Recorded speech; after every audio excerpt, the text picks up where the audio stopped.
Expert University presents Entrepreneurs Online, a podcast for real talk about running a real business online. Here's your host, Todd Snively. All right, as strange as this may sound, we're going to be talking about one of those subjects today that I don't know if I hate it or if I find it incredibly interesting or if I'm actually somewhere in the middle. And in a roundabout, overreaching way, we're going to be talking about taxes, okay? And I hope some of you didn't just start to snooze on me when you heard the word taxes.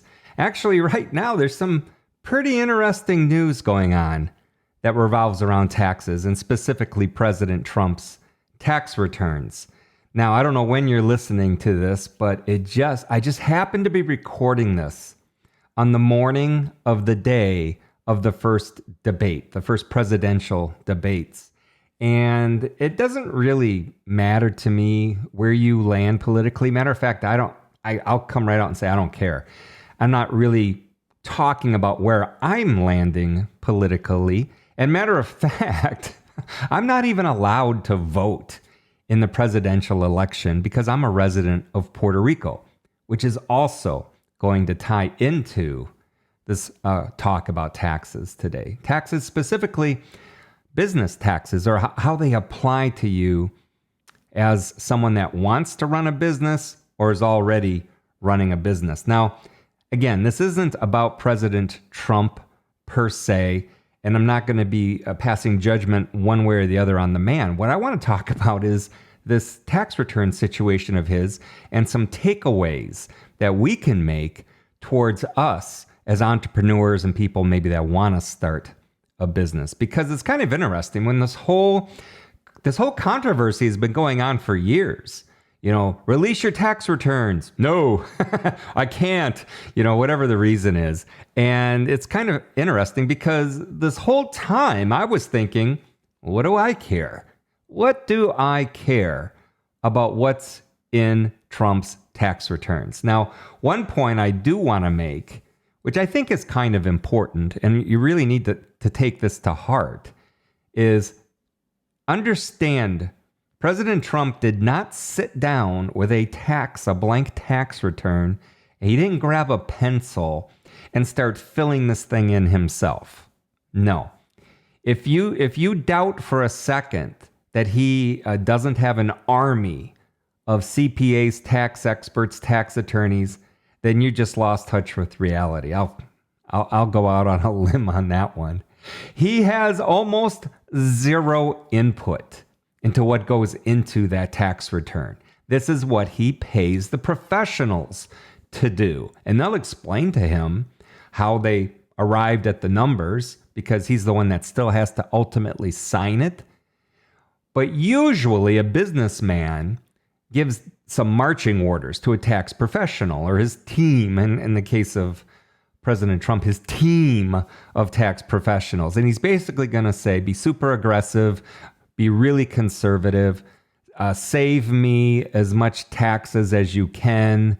They give those kind of marching orders because if you've ever tried to study tax law, and my gosh, I hope you haven't, unless you're a professional, it's incredibly complicated. It's very convoluted. It's even contradictory in many ways. So the best thing that a team of tax professionals can do is really give you best guess information or a best guess opinion. That's really what you're paying these people for, is the best possible opinion for your situation. Now, I can only begin to manage the complexity of a situation of somebody like President Trump, okay?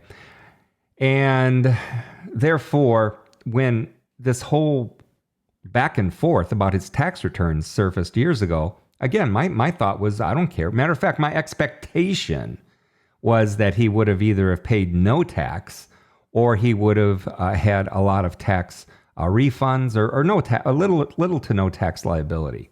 Why do I feel that way? Because he has a team of professionals, and that's their job. An average American, they're not in that situation. Your average American is running to H&R Block in the, I was going to say shopping mall. Are there any shopping malls left where there's an H&R Block sitting there at his card table waiting to do your taxes while you go buy groceries? I don't even know. But if that's the situation, that average person don't have a lot of options anymore. So many deductions have been eliminated. So many things have been capped. So many things have been taken away. There's not a lot that the quote unquote normal wage earner can do to reduce taxes. As a matter of fact, a few things that are deductible are, in my mind, are just traps. And that might be a whole nother podcast, right? A whole nother presentation. It just has to do with even mortgages, right? The fact that I can't believe I'm getting on this rabbit hole, on this soapbox. But the fact that the mortgage banker is telling you what a great thing that mortgage interest is tax deductible. Whoa. I mean, we should unpack that one on another episode. But let's get back to this whole thing about business taxes, or it's more specifically not even about business taxes. It's about entrepreneurs and taxes in general. And I used to tell people that every single person that has income should figure out how to start a side business because of all of the tax benefits of having a business. And they're numerous, right? Now, you can actually get a lot of benefits without crossing the line, without entering into, black areas. I mean, or I should say shady, doing anything really shady, because a lot of it is up to interpretation. And this is what happens when somebody gets audited. Basically, an agent of the government, the IRS tax dude, sits down and puts his opinion on the table, his opinion about what you did. And he's either okay with it or he isn't. And if he's not, they're going to disallow a deduction. You might pay a little interest and penalty, but chances are 99% of the time, you're not going to go to prison over judgment issues, right? And matter of fact, this podcast, again, isn't even about what those lines are or crossing them. We're just talking about the fact that everybody seems to be, not everybody, a certain segment of the population seems to be in this uproar that Donald Trump paid just $750 in federal tax the year he entered the White House, right? And then they're alleging, because I don't think anybody really knows, a lot of this is leaked information, so you have to take it with a grain of salt. Matter of fact, to be fair to President Trump, he flat out called all of these reports about his tax returns totally fake news. Okay, so there's his response to this. But we're not drilling down on President Trump and his tax return. What we're talking about is taxes in general and with respect to businesses. So, all right, but using Donald Trump right now, he's in the news, $750 in federal tax the year he entered the White House. And then this New York Times report is basically saying that he had colossal losses and paid no income tax at all in 11 of the 18 years, that the New York Times say they reviewed these tax returns, right? And the whole undercurrent of this is, gosh, if he had these colossal losses and only paid $750 in federal income tax, is he as shrewd and successful as a businessman as he attempts to make us believe he is? And I'm here to tell you unequivocally that if he can pay just $750 in federal income tax and no income tax in 11 of the 18 years, if that's actually true, then yes, he is a shrewd and successful businessman.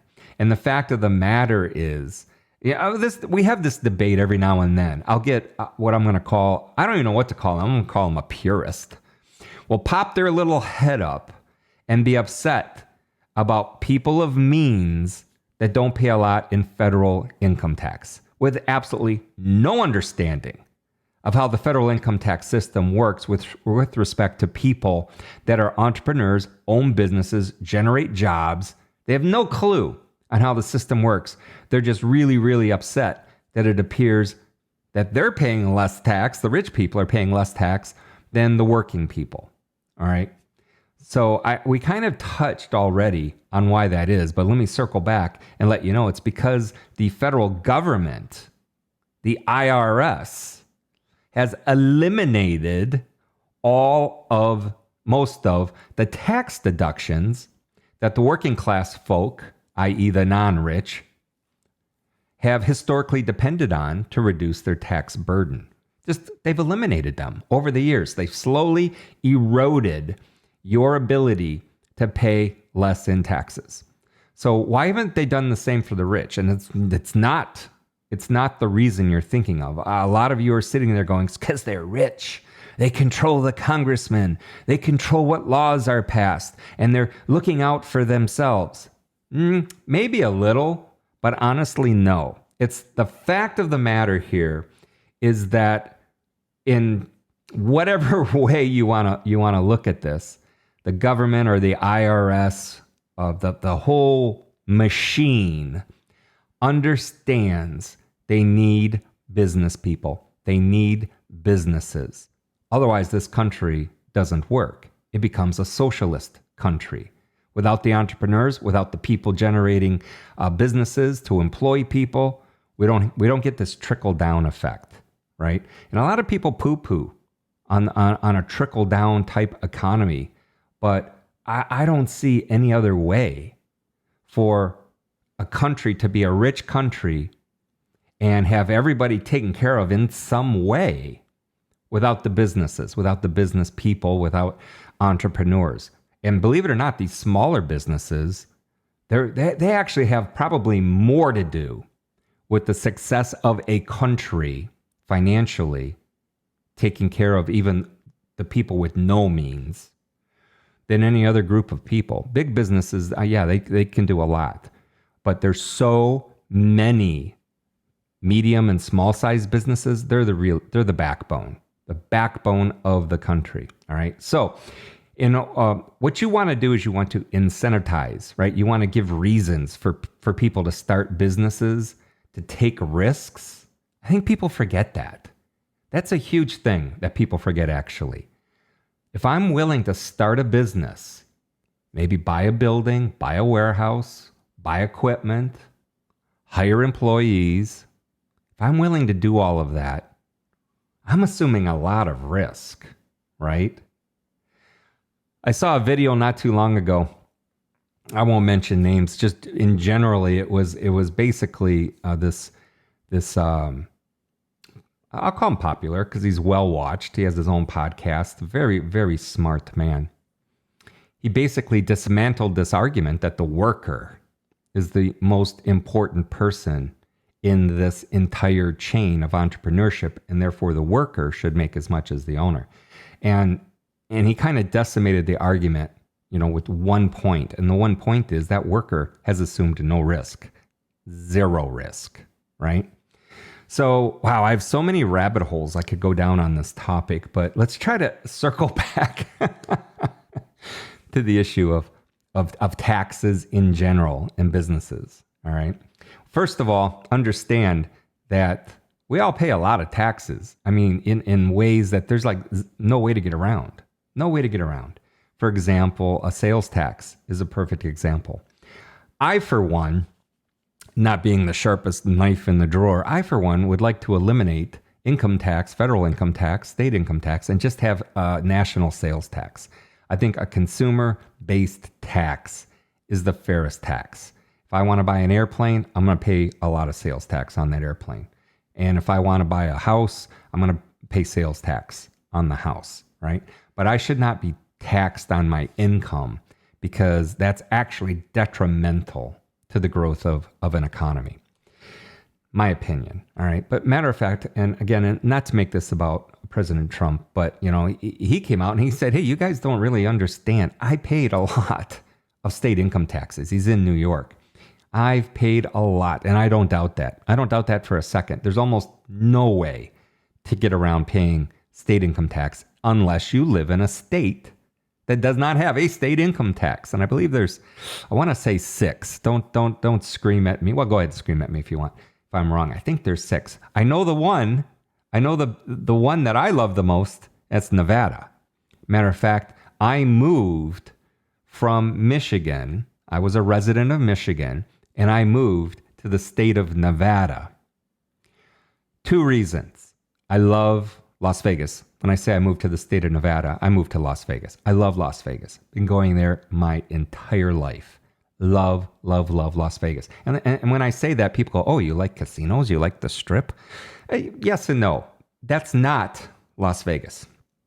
If you've only ever gone to a casino when you've been in Las Vegas, if you've never gone off the Strip, you don't know anything about Las Vegas.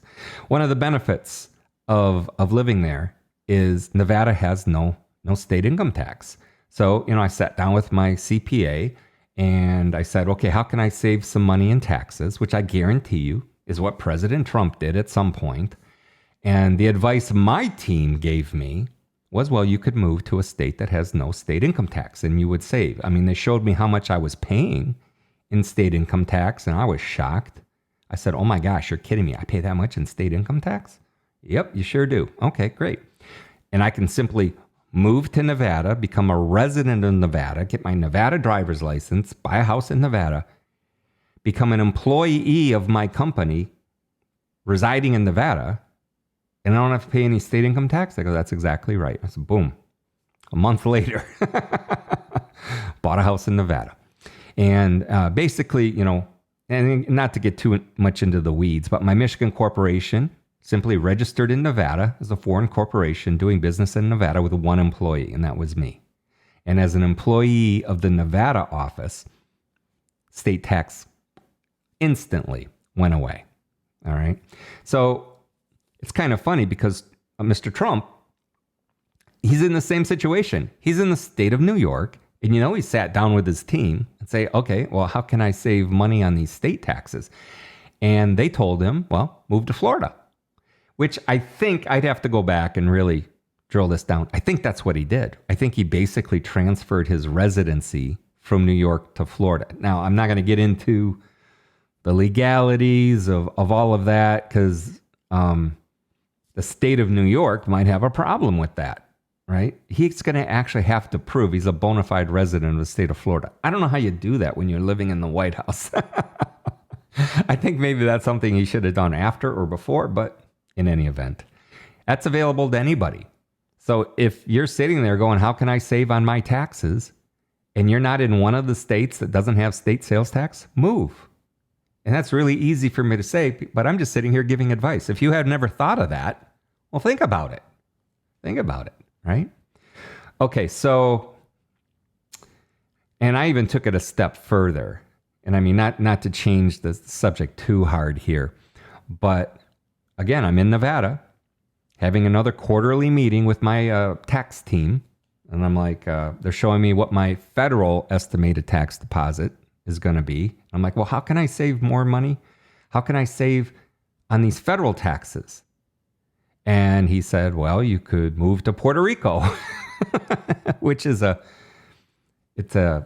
commonwealth. It's a territory of the United States, but it's not a state.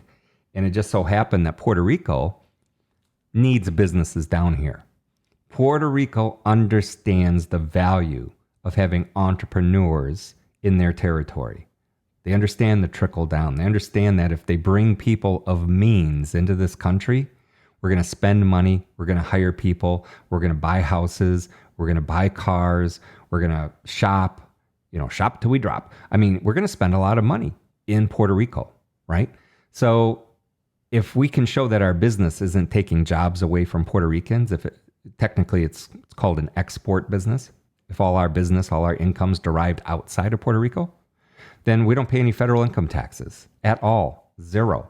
We just pay 4% to the Commonwealth of Puerto Rico.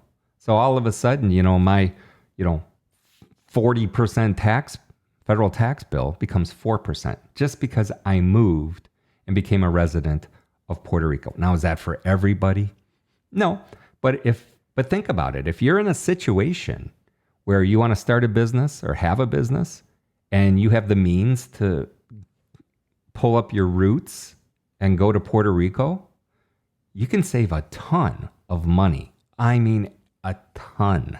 All right. Especially if you're generating a lot of income. And again, I think probably around 1,800 businesses have done that. They've come to Puerto Rico. They've filled out the forms to get what's called this Act 20 decree. I actually have a contract with the government of Puerto Rico for the next 10 years where I don't have to pay any federal income tax on that income. Just pay 4% to Puerto Rico. And let me tell you, and not to go down, like I said, not to get too off subject, I had no idea what it would be like moving to Puerto Rico. My wife and I came down here for 2 weeks before we moved, just to check out the island, look around, see where we might want to live. And I literally fell in love with the place. It is beautiful down here. Now is it all pluses? Are there no minuses? No, there's some minuses for sure. But for right now, my goal was to concentrate on maximizing my revenues, minimizing my taxes, and the tax savings that I'll have just over a few years literally would allow me to retire 5 years sooner than I had wanted or was thinking. So that's the plan, all right? So again, if you're looking on a way to save on federal taxes and you have a ton of them and you want to start a business or have a business, moving to Puerto Rico could be for you. Now, obviously, President Trump, not a resident of Puerto Rico. So how's he get away with paying no federal taxes and still having a good life? Well, let me tell you, there's lots of ways, all right? And interestingly enough, one thing that I had heard, and again, we don't know if any of this is true, but it's anecdotal at a minimum, just to show you what's possible if you have a business. There's there was, I believe, I'm trying to remember the exact amount, but basically he paid, I think it was like $750,000 roughly in consulting fees to one specific. Actually, they don't really disclose who these consulting fees are paid to.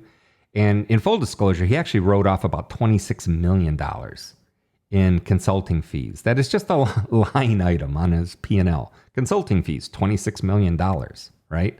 Now, if he ever gets audited, which he gets audited all the time, he's got to produce invoices for that and say, who he paid, right? Because they have to make sure those people that received the $26 million pay their taxes on it, right? Or properly reported as income. It's the whole purpose of an audit. In any event, interestingly enough, they're making this accusation, I think is what I'm going to call it, is of that 26 million, roughly 750,000 of it, they believe, or are saying, was paid to his daughter, Ivanka, right? Now, understand it was paid to a consulting company that she co-owned with some other people, right? So the consulting company claimed this consulting income in the exact amount as one of the checks that President Trump wrote out of his company for consulting. And everybody's, wanting you to draw nefarious conclusions over that. And I have to tell you, that's probably one of the smartest things a business owner can do if they have dependence with other types of businesses, especially consulting businesses. That is a legitimate expense. It's actually a very widely accepted expense by the IRS, right? Rarely are they going to come back and ask you to justify a consulting fee. It's a consulting fee.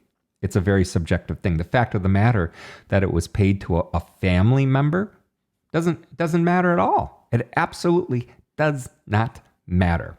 So in a way, President Trump, let's say he had $1 million in profit at the end of the year.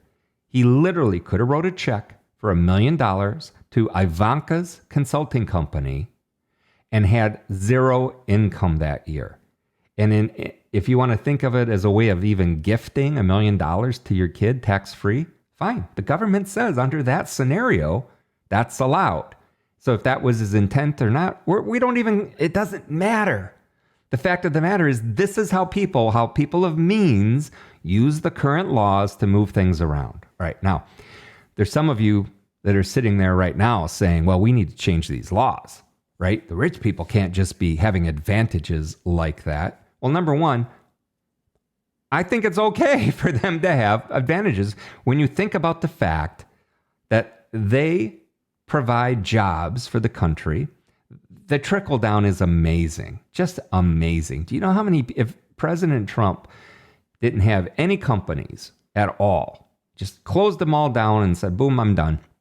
Do you know how many people, how many other businesses that would affect negatively from all of the spending? I don't care if President Trump had $100 million in profit and decided to spend it all on legitimate expenses to come down to zero. All right. That's his choice. That's his choice. All right. And a lot of people at the end of the year, they do that. There's a lot of things you can do at the end of the year to reduce your profit, which reduces your net income, which reduces your tax burden, that are perfectly legitimate. All right. Paying out bonuses, maybe even a year ahead. Right. All right. So in any event, these things that they're screaming about, you know who screams about these things? People that don't know anything about business. Right? Okay. And it reminds me of that scene from A Few Good Men when Jack Nicholson is in the defendant's chair or the witness chair. And, and he loses at one point and just says, "You don't want to know the truth," or something like that. It's the same here.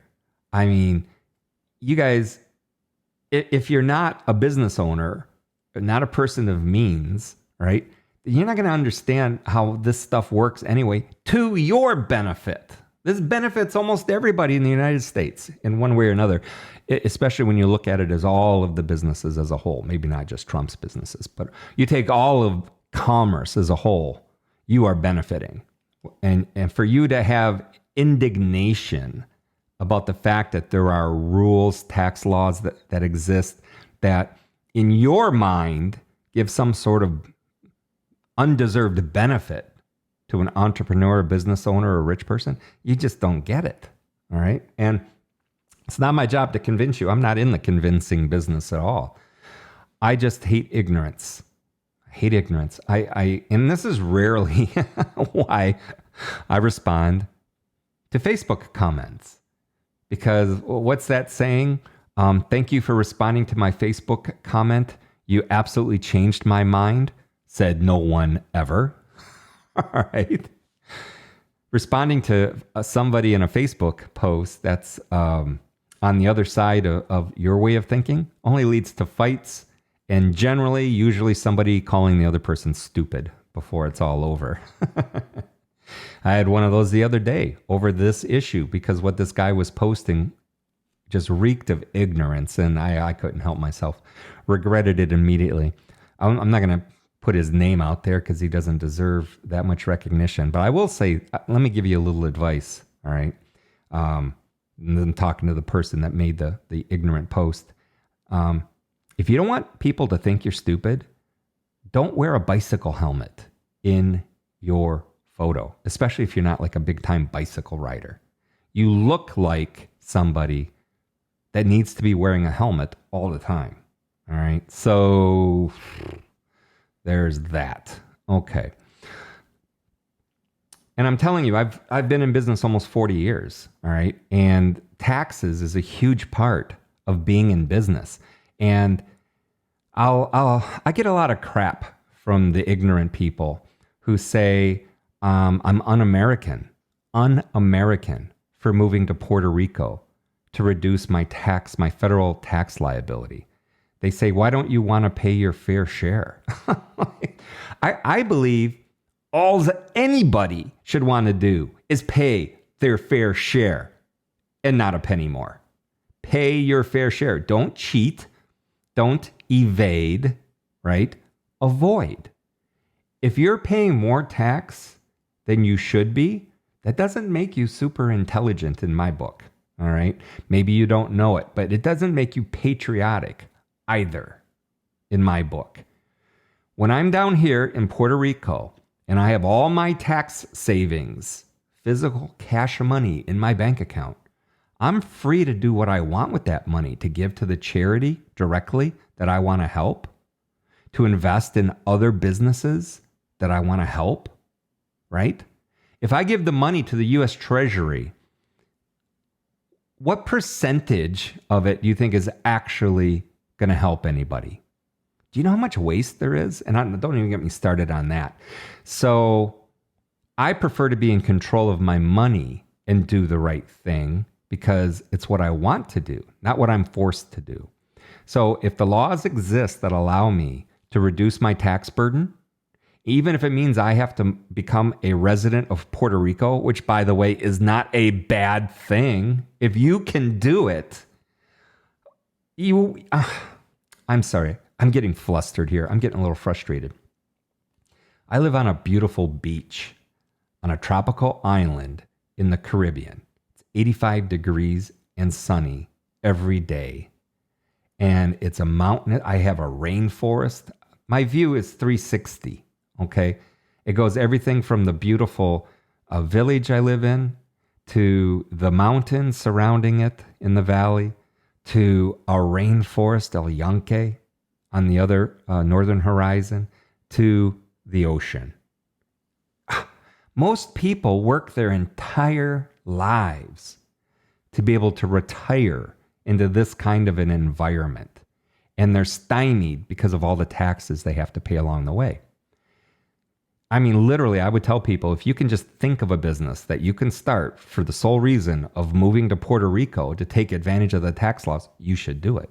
You know, I think you almost owe it to your family. I mean, my responsibility is to my family, not to the United States government. My responsibility was to the United States government when I served in the United States Air Force. All right, then yeah, patriotic, let's go, right? And I didn't gripe about making $800 a month when I was in the Air Force, all right? But the fact of the matter is, the United States needs businesses. They need entrepreneurs. And in order to support them and give them whatever advantages are possible so they can be successful, there's tax laws that are beneficial to entrepreneurs. And if you have a problem with that, I don't know what to say to you.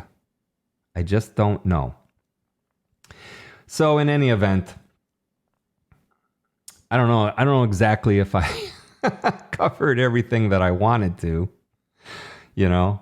I mean, we talked about a lot of different rabbit holes. But the fact of the matter is, if you start a business, if you become an entrepreneur, a real entrepreneur, there are a lot of tax advantages to doing that. I'm not a tax I probably should have started this off with a disclaimer. Not a tax professional, not giving tax advice, not giving legal advice in any way, shape, or form. I'm merely spouting my personal opinion on these matters. All right. And again, I believe everybody should have some sort of business going merely for the tax advantages. And whatever those tax advantages are, they're going to be different for everybody. Everybody's in a different situation. Whether you're a billionaire president, whether you've filed bankruptcy 50 times, which I don't think is possible, but you know, no matter how successful or how many failures or whatnot, if you keep going, you keep being an entrepreneur, there's going to be tax advantages for you. All right, that's it. I'm out of here for now. Hope I didn't bore you too much. Taxes, some people think are a snoozer. I think there's some interesting things in there, and there's a lot of interesting things going on right now. All right, you guys take care. Thanks for watching, and don't forget to like, subscribe, and hit the notification bell if you enjoyed this content so you'll never miss out. So easy. Thanks for watching.